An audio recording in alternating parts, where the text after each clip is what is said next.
Hey, what's up, guys? Okay, so I am in Atlanta. We premiered our new film last night, B1 the movie. We did a segment of it during the Juneteen Festival in Centennial Park.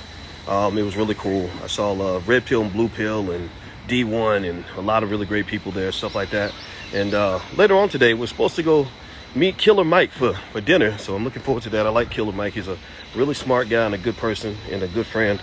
Anyway, can we jump down here? I don't want to jump down. Well, let's go this way. Anyway, so happy Father's Day to everybody. First off, I want to say that too. Happy Father's Day to all the fathers out there, good and bad, or anybody who's a father, or anybody who's fathered something, even if it's not a human being.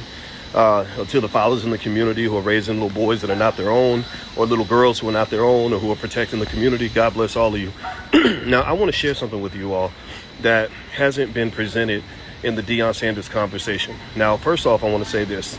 I'm okay with whatever you feel about Deion going to Colorado. I know this is kind of beating a dead horse because this issue has been discussed in numerous occasions from numerous angles. But because whenever I have a financial thought that I think can benefit your perspective, I want to share it immediately, so I have to share this. I have not heard anyone else say this, and I want you to understand this. Here's my point. Deion Sanders was robbed by Colorado. People talk about him being robbed at Jackson State, where they broke in his locker room and took his stuff. No, he got robbed by Colorado. Let me explain why. The number one argument in terms of why Colorado was a better fit for him is the salary. I mean, that's the number one thing people are mentioning. Give me a yes if you agree with me. The salary is the number one thing. Well, look, he's getting $5 million a year. Jackson State can't match that. That's fine. Okay, that's cool. I get that. One of the things I need you to understand, though, is $5 million a year does not even begin to scratch the surface of Deion Sanders' economic value as a corporate brand. Deion Sanders is at least a 100, 200, 300, 400, maybe billion-dollar asset. Do you understand what I'm saying? Deion Sanders, if you use standard financial valuation models, I'm a finance PhD, so we use valuation models to determine the value of an asset. If you were to value Deion Sanders and what his brand and his swag and his energy and his attention commodity bring to an institution, that number would probably be in the several $100 million range, okay? So what I want you to understand is that a lot of the reason why $5 million seems like a lot of money is because many of us, unfortunately, were raised on what you might call a paycheck mentality. That the best way to make money is to get somebody to write you a big check or give you a good job or whatever. And I get that. Colorado is a great job. It's the best job that's out there. Best job, one of the best jobs in America in terms of salary. But Deion Sanders is beyond a job. CEOs don't look for a job. Elon Musk does not look for a job. Billionaires don't look for jobs. Millionaires don't look for jobs. Entrepreneurs don't look for jobs. Wealth builders don't look for jobs. Wealth builders look for assets. They look for economic value. So let me give you some numbers to kind of put things in context for you. Here's one thing that I want you to understand. The reason I say that Colorado was lucky and they got Deion for pennies on the dollar is this. Colorado's annual budget is $1.86 billion. Y'all hear that? With a B. $1.86 billion a year. That's $35 million a week they spend to run that school, or $5 million a day. $5 million a day. So the entire salary they're paying Deion per year is literally their 24-hour budget. They spend more money in 24 hours than it costs them to pay Deion Sanders for the entire year. So imagine if somebody allowed you to use one day's salary to buy you an asset that was literally going to double or triple your revenue, that was literally going to make you millions of dollars a year. But you only had to spend one day's salary on this asset, right? So what do I mean by that? Think about it like this. This gives you just a little, this is the drop in the bucket. This is not the whole picture. Before Deion went to Colorado, they could not sell their tickets. They could not sell their tickets because Colorado sucked. They were one of the worst teams in the entire Power Five. They were garbage. They were absolute garbage. Since Deion came to Colorado, they have, for the first time in, I believe, 20 years, it's this way, babe. In 20 years, for the first time, they sold out their entire season before the season started. They sold out. So let's do some basic math here. Again, I don't know the specifics. I can do research and get the specific math. But imagine if their stadium holds 80,000 people and each ticket sells on average for $100 a piece. So that's $8 million per game just from ticket sales alone. Do you follow what I'm saying? Now, those of you who don't want to hear, don't understand, don't want to get it, or just think it's an old story or whatever, that's fine. It's all right to not listen, because I know I can be hard to listen to sometimes, because I present ideas that people are not used to. I understand that, but it's my obligation to explain financial math to you so you don't get robbed also. So you don't get robbed the way the whole black community gets robbed, because black people bring the greatest amount of economic value imaginable. But we typically tend to train ourselves to settle for a paycheck. We tend to raise our children to settle for a paycheck when our children become $1 million assets for other companies. Do you understand what I'm saying? So if somebody can get you distracted from the big win, from the wealth, by giving you a little bit of income, then they're going to play you every single time. Again, Colorado spends more money in a day running their institution than it costs to pay Deion Sanders for the entire year. But Deion Sanders is the biggest, baddest, best, greatest thing to ever happen to Colorado. They're going to make, so let's go back to do the math on the stadium ticket sales, just ticket sales alone. They sold out their entire season for the first time in 20 years. If they have 80,000 people in that stadium, I don't know, they might have 100,000, 80,000 people, tickets, let's say, are an average of $100 a piece. That's approximately $8 million per game. A 13-game season, $100 million a year. $100 million a year just from the ticket sales.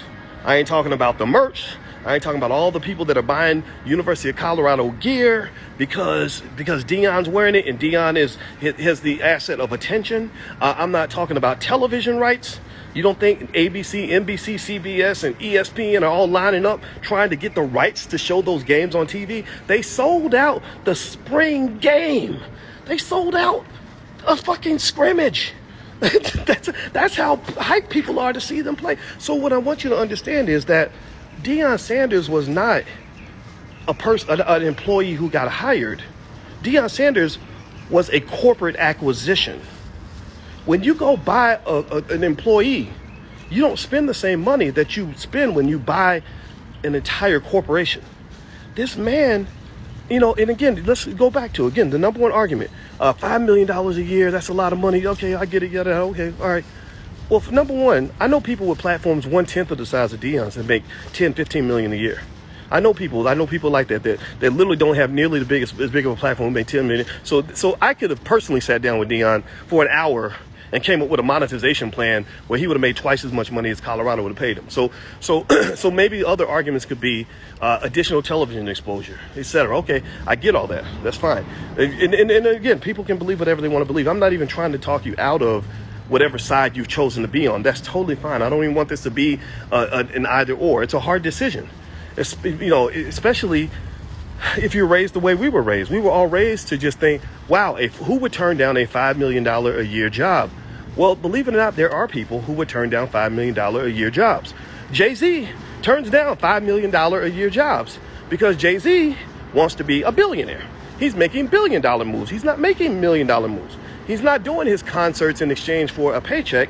He's doing concerts in exchange for equity, right? Michael Jordan is about to sell his stake in the Charlotte Hornets.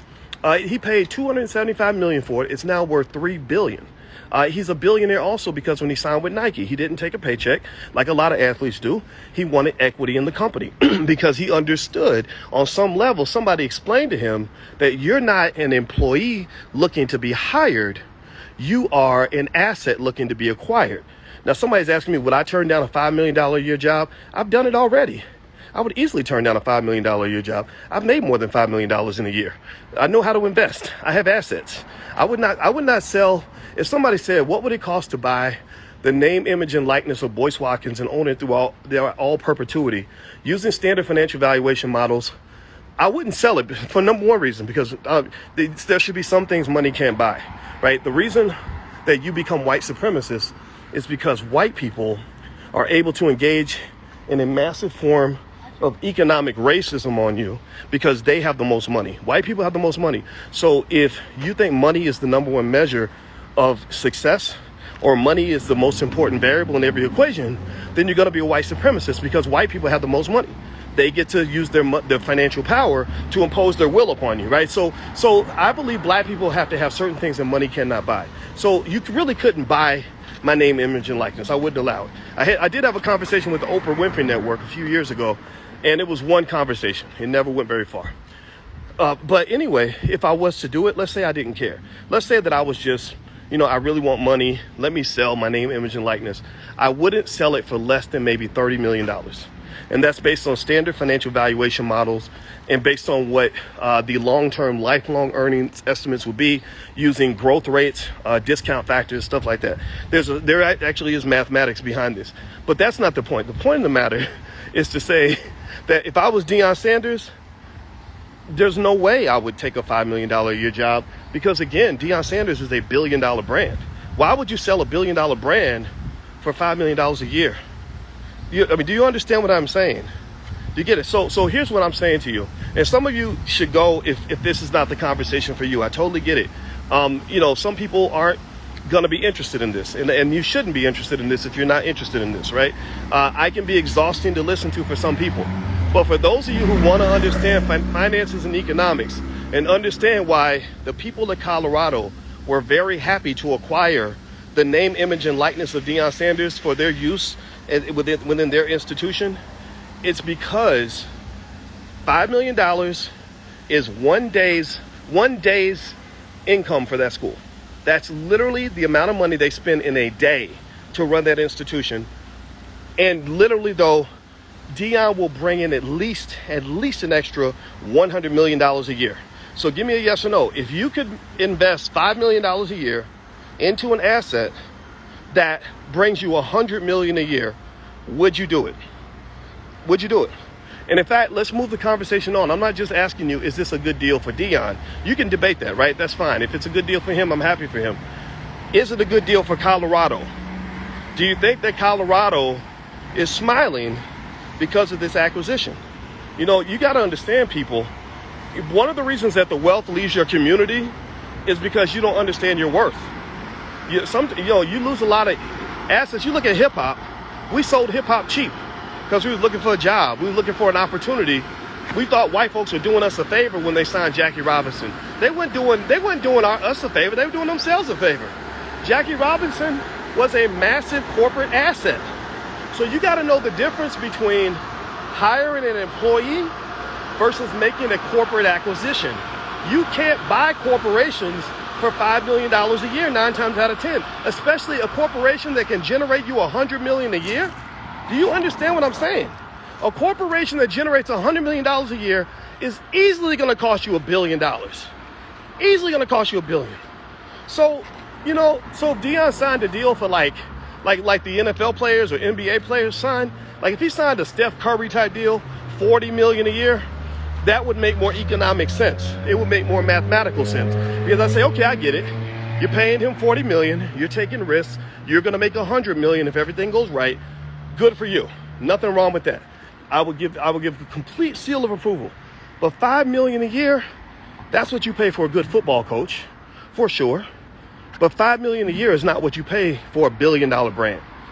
Give me a yes if you understand what I'm saying. I had to share this. Me and my wife are running on the Beltline in Atlanta. And I was like, oh my God, I got to share this before I forget, because I don't know if people really understand the mathematics behind this. Anyway, I'm going to go look at more of the numbers, and I'll come back if I see anything else. Happy Father's Day to everybody. God bless you. Also, just a reminder, we have a movie coming out. It's called B1 the Movie. We're developing a black-owned film industry. And no, the movie's not for sale, so we're not going to go sell it to Netflix. Also, I have a new book out called The 10 Commandments of Black Economic Power. That's not for sale either. It's right there on Amazon, so feel free to go get a copy. And last but not least, if you go to boycewatkins.com, there's a free training called How to Make Money Without Working. So if you want to understand just things rich people do, this is easy stuff for me because my PhD's in this stuff. There's a training there. It's totally free, so feel free to go to boycewatkins.com, or if you're watching on Instagram, the link's in the bio. All right, guys, so take care. God bless you. Happy Father's Day, and I'll see y'all soon. Take care now. Peace.